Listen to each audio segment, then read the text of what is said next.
guys, Jenny from On Fire Fit here, and I just wanted to help you get through the holidays without ditching your health altogether, but also not being overly restrictive and giving up all your goodies. So bear with me as I give you a quick rundown on a group that is going to start on Monday that I will be guiding us through, and I've already actually been practicing it myself, so I wanted to tell you what we're going to do. And it's a lot different than anything we have done in the past, so just listen.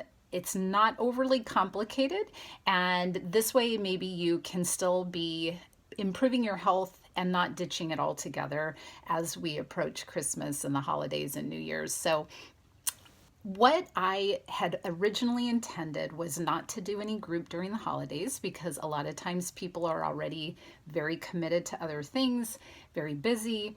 But I found that I myself am going through a process that I am working on improving my health, and it's not been really restrictive for me. So I thought, well, maybe other people would want to do it with me. But the real main reason that I wanted to do this is that I am doing a fundraising for a friend who is beautiful, beautiful, wonderful Christian girl that, well, she's in her 30s, so she's a girl compared to me.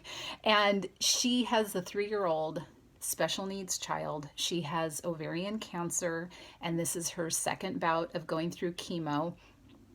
She and her husband are just awesome people, and yet it's really hard to get through the holidays, especially when you can't work. She's been very limited, hospital bills are high, and I thought this is a way that we can give back, and maybe we can improve our own health along the way, which kind of gives it a little extra motivation when you're doing it for somebody else.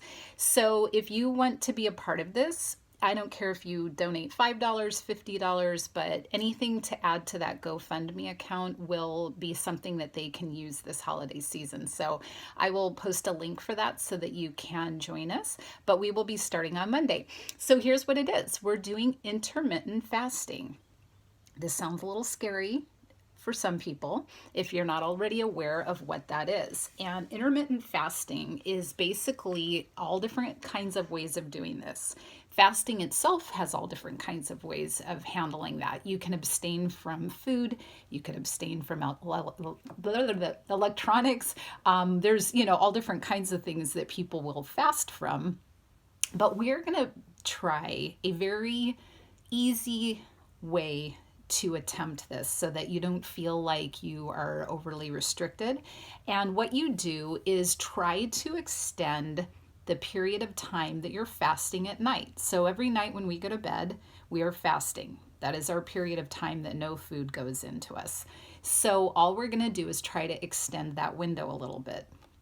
This is ideal, they say, for a 14 to 16 hour fasting window. And the average person, this may or may not be you, eats kind of up until bedtime and then usually within an hour of waking up. So their fasting window might only be 8 or 10 hours, and all the other hours are a feeding window. What we want to do is try to extend the fasting window, and that way the feeding window is a little shorter. And there are all kinds of benefits to this.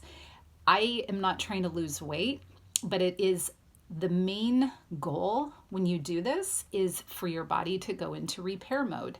So when you're eating, and you're eating all throughout the day, you are in a building mode. And we need a point in time when we are actually in a repair mode. And your body is very efficient in a lot of different ways, but it is much more ideal for your body to be able to focus on repair. And because of that, you can lower inflammation. All different kinds of different issues can be reduced. There's obviously a whole lot of different things that are added into this, the types of food you eat and everything. But for this particular group, since people have so many things going on with the holidays and there's parties and food and all of this kind of stuff, I am going to encourage us not to worry too much about what we're eating, but to focus on how long we're eating during the day. So I would say your very minimum will be 12 hours of fasting. So that means if you ate your last bite of food at, let's say, 7 o'clock, your next bite of food wouldn't be until 7 a.m. That doesn't sound real hard, right? There may be some days that you're at a party, but you don't go to a party 21 days in a row, right? This is a 21-day group. So let's see how many days of the 21 days you can actually practice this, okay? So in the perfect world, you would be eating and stopping 3 to 4 hours before you go to bed. But that's not going to happen all the time. I mean, even for me, last night, we're doing Thanksgiving stuff. I probably ate still until 7 or 8 last night. And then I ate again at 8 this morning, 12 hours. But for the most part, I've been trying to eat and stop eating by 6. And then the next day, I'm eating at around 8 a.m. So it's about 14 hours. So it's not highly restrictive. You don't have to change what you're eating. If you could get to a 16-hour window, that would even be better, and trying to get the meal earlier in the day. But again, for this group that we're doing, we're just going to practice that. And there's a lot of benefits to it in a lot of different ways. Sometimes it just controls the amount of calories that you're eating. The repair mode that happens by not eating all the way up until bedtime is going to really benefit you. And there's also something that we tend to do, I'm also guilty of this, is after we're done eating dinner, we're still snacking and eating desserts and all this other stuff. And it's really not necessary. It's really not part of what our bodies need, but it's just a kind of a reflex that we do. And instead of just going to that reflex, how about using that time for mindfulness? In my world, that means praying, reading the Bible, focusing on the fact that I am not going to keep stuffing my mouth with more food, but I'm actually going to put my focus in a direction that actually will help me. So this is where I feel like we can make spiritual progress too. You do actually have to have that in your mind though, because otherwise you're just going to kind of grin and bear it and try to get through it. But if you actually focus on the fact that you're using that time that you're not eating to focus on God and meditation and prayer and really get the season for what it is, and it's not all about food and getting apple pie every day of the week. Sorry, but it doesn't have to be. I did eat a few bites of apple pie and pumpkin pie yesterday, and I have been avoiding sugar for the most part. We've done sugar detox. I just feel better. I've really been staying away from that stuff, but I am giving you permission during this group to actually enjoy some of those things along the way, but you just don't have to make it be every single day.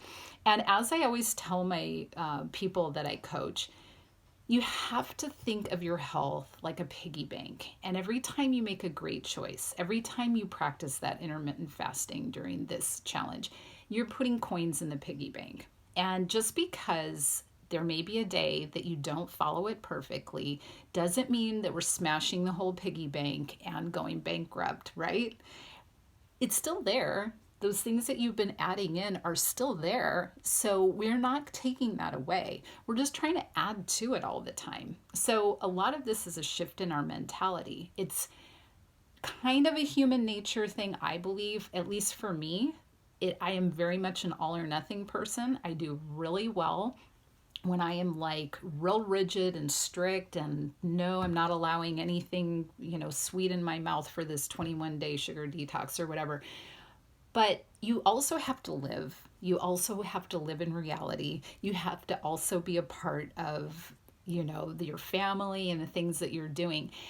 I don't believe that needs to be a license to just throw all caution to the wind for the rest of your life, but you can have a bite here and there and not be all or nothing. Well, I've just ruined it, so I might as well not do anything to help myself for the next 19 days. That doesn't even make sense, right? So if we can get away from this all or nothing mentality and really get the focus on putting more money in that piggy bank, and before you know it, it starts to add up, and you do start to see those benefits, and you do start to see how your health is improving. And so that's what I would like us to focus on. If you would like to join me, please send me a message. It's a closed group, and I'm running it through Facebook, and I will add your name into our group. And again, the only commitment is trying most of the 21 days to have a longer fasting window. If you want to try to do sugar detox along the way, you can if you already know what to do, or I can give you information. Some people, like my mom, said, yep, I'm back on it. I want to get back on it Monday. It feels so much better. So I know she's going to be doing that during that period of time, but it's not your obligation. Obviously, the more whole foods, healthy foods you put in, the better, and the more you avoid all the processed foods. But I just want our focus to be on this for now. Practice how it feels, see how you do with this, and then I will be seeing you soon. Please send all questions and comments my way, and I'm so glad that you're here with me. Thanks. Have a good day.